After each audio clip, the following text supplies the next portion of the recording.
Raoul Christophe Biya. Pourquoi tu pleures partout sur Internet? Tu pleures quoi, frérot? Tu fais un post sur moi hier. Avant minuit, toi-même encore, tu as déjà modifié ton propre post au moins 14 fois. Jusqu'à bout fini, tu as rajouté l'image du charismatique gendarme de la toile que je suis. Ça te suffit? Calme-toi, frérot, arrête de t'exhiber. Calme-toi. Je t'ai dit dans la vidéo que j'ai faite que j'étais programmé à faire ce que tu es en train de faire. Moi, le gendarme de la toile, j'étais programmé à faire ce que tu es en train de faire parce que c'est ton heure de gloire. Les autres auront leurs heures de gloire quand j'aurai terminé avec toi. We are going to have this debate.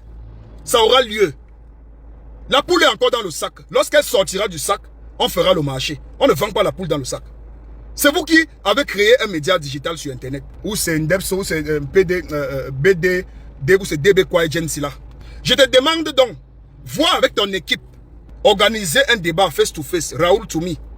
On a deux enfants qui ont des idées et des opinions politiques divergentes. On a un qui soutient une petite clique de personnes qui a eu son jar. Et on a un autre qui dénonce les maux qui minent la société. On a un autre qui s'oppose aux injustices, qui s'oppose à la malgouvernance. Et tu insistes que la gouvernance est bonne. C'est dans ce sens-là que je veux que toi et moi on ait un débat. Je dis qu'il y a la malgouvernance. Je dis qu'il y a l'oppression au Cameroun. Je dis qu'il y a les tueries au Cameroun. Qu'il y a des innocents qu'on a embrigadés dans les prisons du Cameroun. Je dis que les Camerounais vivent mal. C'est mon droit le plus absolu. Je dis que ceux qui sont aux affaires gouvernent mal. En tant que Camerounais, je le dis, ils gouvernent mal. Ne m'appelle pas ça tolérance administrative. Tu appelles ça tolérance administrative parce qu'on t'a donné un peu de riz et tu parviens pas à manger toi et ta famille. Mais même tes cousins au village n'arrivent pas à jouir du combat que tu mènes dans les réseaux sociaux ayant pris les dos. Donc tu mènes ce combat pour toi. C'est pour ça que tu parles de tolérance administrative alors que c'est du laxisme administratif. C'est de l'échec administratif. C'est de l'irresponsabilité administrative. Les Camerounais vivent dans la poubelle.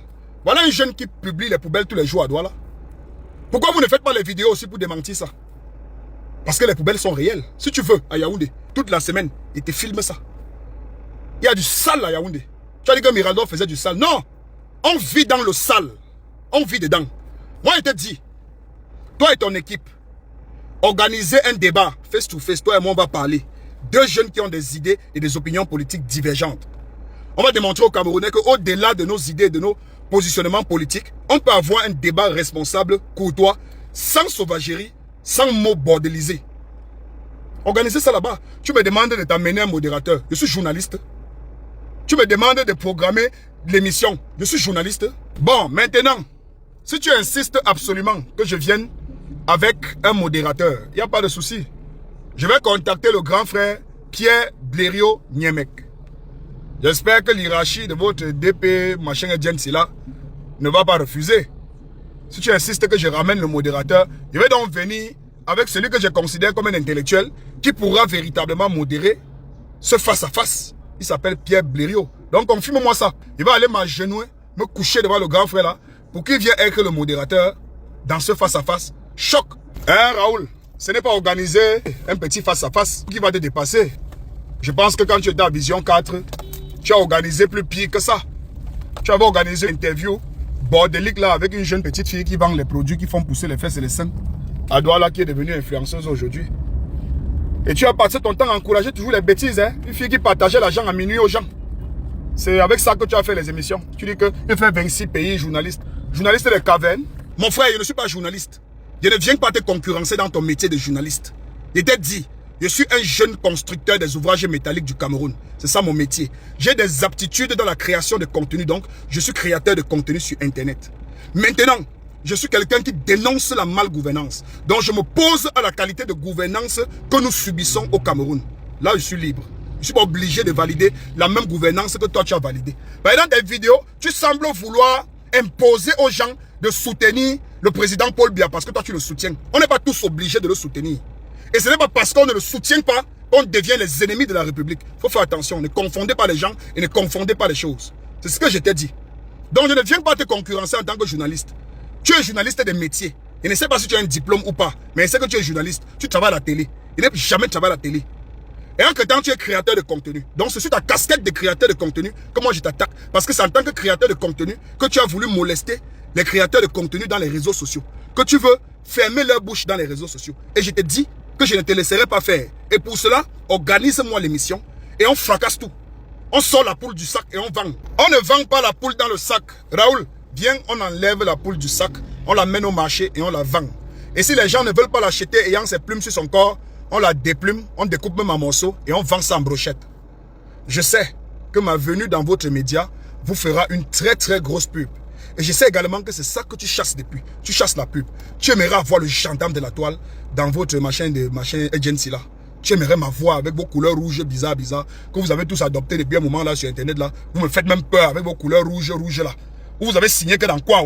Vous avez adopté la couleur rouge là comme ça. Moi, vous regardez seulement comme ça et dites ah yeah.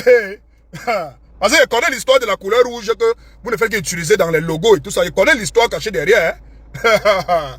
N'oubliez pas que je marchais beaucoup. Je marchais beaucoup, hein. Je suis un enfant du village. Je marchais beaucoup. Donc je sais que ça ferait une grosse pub. J'aurai l'occasion de rencontrer mon frère Patrick Ongene. Je l'ai aperçu dans l'une de vos vidéos avec mon autre petit là, avec qui on était dans Star Crew à l'époque là. Oui, ça me prouve que vous embauchez quand même les jeunes.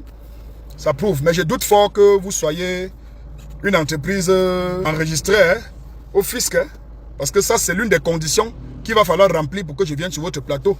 Vous devez me démontrer que vos employés sont affiliés à la CNPS et que votre média paye ses papiers. Sinon, vraiment, ça sera mauvais. Hein. Le plus important, il ne faut pas oublier ce détail. C'est peut-être ça qui va nous séparer. Il faudrait que vous vous organisez à me préparer un cachet de prestation.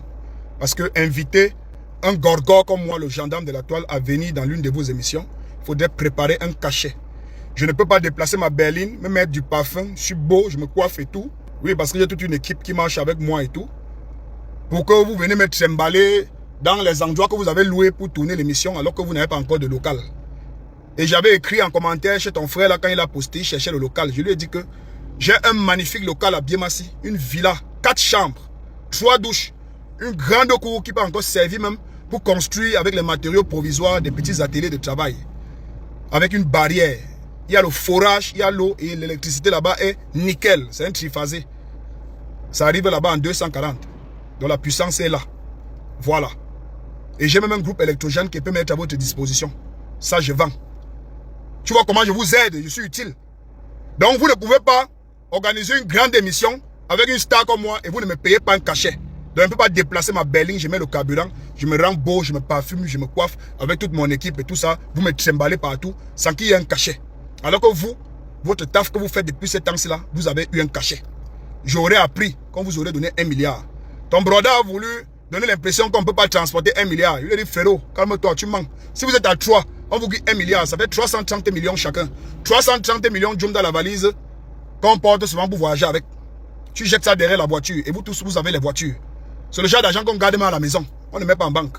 Donc, voilà, je pense que tu viens d'obtenir toutes les informations nécessaires qui pourront te servir à regrouper tout ce qu'il faut pour me recevoir dans votre média.